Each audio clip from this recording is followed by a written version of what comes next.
দুর্নীতির কথা। আজকে দিগলকান্দি অঞ্চল, যে দিগলকান্দি অঞ্চলে কাজ না করে সেই বোর্ড টাঙানো হয়েছে, কেন কাজ না করলে সেখানকার টাকাটা কোথায় গেল? সেখানকার প্রধান বলছে যে আমাদের কাজটা পরে হবে।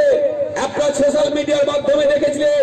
আরে পরে যদি কাজটা দিগলকান্দিতে হবে বন্ধু, তাহলে বোর্ডটা কেন পরে টাঙালেন না? বোর্ডটা কেন আগে টাঙানো হলো? 2 লক্ষ টাকার বেশি টাকা এই দিগলকান্দি অঞ্চলের তৃণমূল নেতাদের দুর্নীতির সঙ্গে যুক্ত বন্ধু। আমরা দেখলাম এখানে নাও গতকালকে আমাদের তেহট্ট বিধানসভা, সেই তেহট্ট বিধানসভার মধ্যে একটা কিষাণ মান্ডি আছে বেতাই। আপনারা জানেন সেখানে এখন বর্তমানে ধান কেনা বেচা হয়। সেখানে আমরা কি গতকালকে গিয়ে দেখলাম যে সেখানে একটা দালাল চক্র, সেই দালালের মাধ্যমে যদি টাকা না দেওয়া হয় প্রান্তিক চাষিরা ধান বিক্রি করতে পারে না বন্ধু। বিভিন্ন টাকার খেলা চলছে। আমাদের একজন প্রান্তিক চাষি 3 দিন আগে ধান বিক্রি করতে গিয়েছিল বন্ধু, আর ধান বিক্রি করতে গিয়ে তার সঙ্গে 450 টাকা চাওয়া হয়েছিল।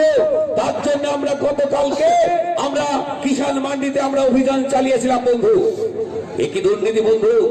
আমরা 2021 সাল, যে 2021 সালে কানাইখালী বাজারে দাঁড়িয়ে বলেছিলাম যে 21 সালে যে বিধানসভা নির্বাচন, সেই নির্বাচনে দাঁড়িয়ে বলেছিলাম যে ভারতীয় জনতা পার্টির প্রার্থীকে ভোট দিন, ভারতীয় জনতা পার্টির প্রার্থীকে ভোট দিয়ে জয়যুক্ত করুন।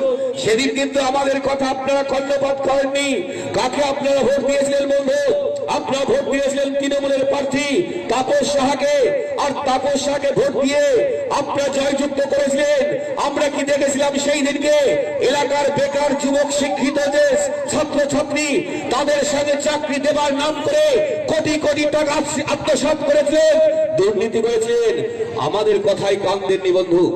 আমরা কিন্তু 2024 সাল, সেই 2024 সালে দাঁড়িয়ে এই কানাইখালী বাজারে দাঁড়িয়ে বক্তব্য দিয়েছিলাম যে ভারতীয় জনতা পার্টির প্রার্থীকে ভোট দিন।